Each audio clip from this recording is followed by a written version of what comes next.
ये कहानी है दो दोस्तों की जो कि एक छोटे से गांव में रहते थे। एक बार वो दोनों किसी काम से शहर गए और वापस अपने गांव लौट रहे थे। उनके गांव तक पहुंचने के लिए उनको एक घने जंगल से होकर के गुजरना था। और जब वो उस जंगल से गुजर रहे थे तो एक दोस्त को प्यास लगी और वो पानी ढूंढने के लिए रास्ता भटक गए। थोड़ी ही देर बाद शाम हो गई और रात होने ही वाली थी। तो उन दोनों की नजर एक गुफा पे पड़ी जो कि पेड़ों से घिरी हुई थी चारों तरफ से। तो उन्होंने सोचा कि यही जगह ठीक है रात बिताने के लिए। तो दोनों ने कुछ लकड़ियां इकट्ठी करी, उस गुफा के अंदर गए और आग जला करके वहां पे बैठ गए। रात का वक्त था, गुफा के अंदर आग जल रही थी, बाहर बिल्कुल अंधेरा था और कुछ जानवरों की आवाजें आ रही थी। तो उन दोनों में से जो एक दोस्त था वो अंदर ही अंदर डरने लगा, क्योंकि उसने भूत प्रेतों की बहुत कहानियां सुनी थी कि रात के वक्त जंगल में कुछ भयानक आत्माएं भटकती हैं और अगर उनको कोई ऐसा भटका हुआ आदमी मिल जाए तो उसको नहीं छोड़ती। तो जब उसने भूत प्रेतों की बात अपने दोस्त से करी तो उसके दोस्त ने हंसते हुए उससे पूछा, क्या कभी तूने किसी भूत को देखा है? तो उसने कहा, नहीं मैंने तो नहीं देखा, लेकिन मेरे कुछ जान पहचान के लोग हैं जिन्होंने देखा है। तो उसके दोस्त ने उसको समझाने की बहुत कोशिश करी कि यार ऐसी सुनी सुनाई बातों पर विश्वास नहीं करते हैं, अब तू सो जा और मुझे भी सोने दे, मुझे नींद आ रही है। और इतना कह करके उसका दोस्त वहीं पर लेट गया और थोड़ी देर में सो गया।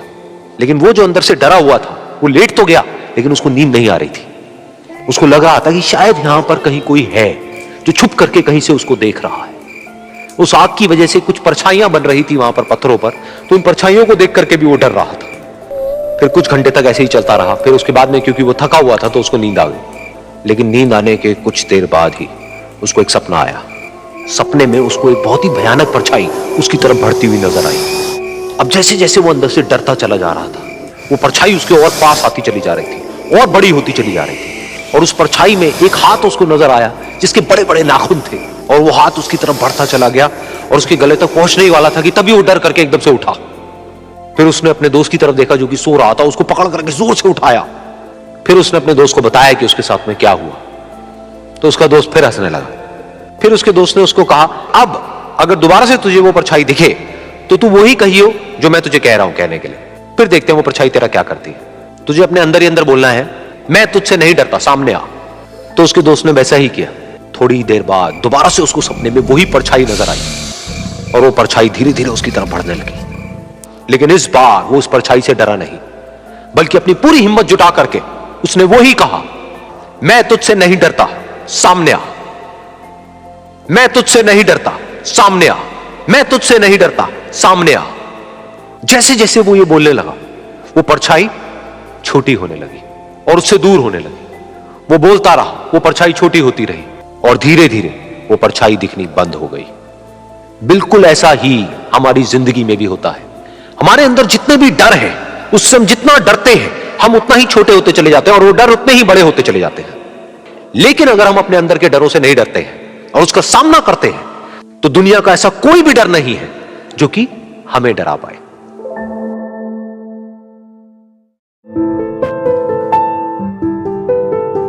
एक बार की बात है, कुछ साइंटिस्ट ने मिलकर के एक बहुत ही इंटरेस्टिंग एक्सपेरिमेंट किया। उन्होंने क्या किया कि एक बहुत बड़ा सा पिंजरा लिया, उसके अंदर 5 बंदरों को रख दिया और वहां पर एक सीढ़ी लगा दी। उस सीढ़ी के टॉप पर कुछ केले रख दी। फिर उन साइंटिस्ट ने क्या किया कि जैसे ही कोई भी बंदर उस सीढ़ी पर चढ़ता केलों तक पहुंचने के लिए, तो ऊपर से ठंडे पानी की बारिश करने लग जाते। तो जैसे ही वो ठंडा पानी गिरता उस बंदर के ऊपर जो कि सीढ़ी पर चढ़ रहा था, वो फटाफट से नीचे आता तो पानी बंद हो जाता। फिर दोबारा से कोई और बंदर उस सीढ़ी पर चढ़ता उन केलों तक पहुंचने के लिए, दोबारा से यही होता। दोबारा से ऊपर से ठंडे पानी की बारिश होती, वो बंदर जैसे ही नीचे आता दोबारा से बारिश बंद हो जाती। तो बंदरों ने इसका मतलब यह निकाला कि जैसे ही कोई भी सीढ़ी पर चढ़ता है तो ऊपर से ठंडा पानी गिरता है। फिर उसके बाद में जैसे ही कोई भी बंदर उस सीढ़ी पर चढ़ने की कोशिश भी करता तो बाकी के बंदर सब इकट्ठे होकर के उसको पकड़ते, उसको मारते, उसको पीटते और उसको नीचे गिरा देते। फिर दोबारा कोई कोशिश करता, दोबारा उसके साथ भी ऐसा ही होता। फिर उन साइंटिस्ट ने क्या किया कि उन 5 बंदरों में से एक बंदर को उस पिंजरे में से निकाला और उसकी जगह एक नए बंदर को उस पिंजरे के अंदर डाल दिया। अब उस बंदर को नहीं पता था कि यहां पर क्या खेल चल रहा है। उसको जैसे ही सीढ़ी के ऊपर वो केले नजर आए, वो फटाफट से उस सीढ़ी के ऊपर चढ़ने लगा। अब की बार साइंटिस्ट ने कोई बारिश नहीं करी, लेकिन फिर भी जो बाकी के बंदर थे उन्होंने इसको पकड़ा, सीढ़ी से नीचे उतारा और मारने पीटने लग गए। इस बंदर को समझ नहीं आया कि मेरे को क्यों मारा जा रहा है, तो उसने दोबारा कोशिश करी। जैसे उसने दोबारा कोशिश करी, दोबारा से उन 4 बंदरों ने वही किया। तो अब इस नए बंदर के दिमाग में क्या बैठ गया कि सीढ़ी पर चढ़ना मना है, अगर सीढ़ी पर चढ़ते हैं तो मार पड़ती है। उस सीढ़ी पर चढ़ना क्यों मना है और क्यों मार पड़ती है वो उसको नहीं पता था, बट उसके दिमाग में ये बैठ गया कि इस सीढ़ी पर नहीं चढ़ना है, ना किसी को चढ़ने देना है। फिर दोबारा से उन साइंटिस्ट ने क्या किया कि जो पुराने 4 बंदर थे उसमें से एक बंदर को निकाला और एक नए बंदर को उसी जगह पर डाल दिया।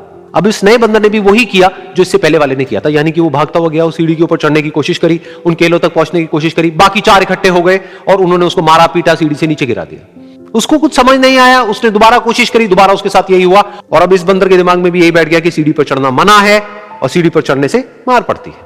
फिर साइंटिस्ट ने एक एक करके जो पुराने 3 बंदर बचे हुए थे उसमें से भी एक एक करके उन बंदरों को निकाला और उनकी जगह पर 3 नए बंदर आ गए।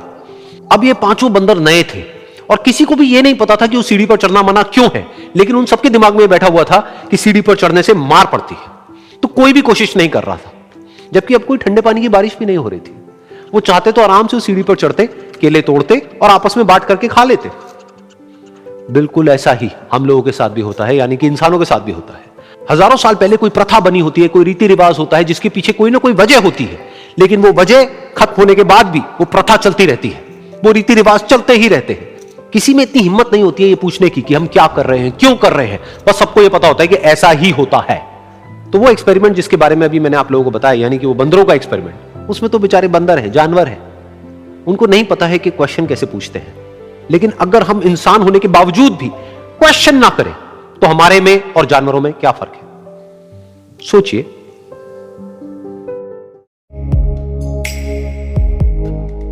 एक छोटा सा गांव था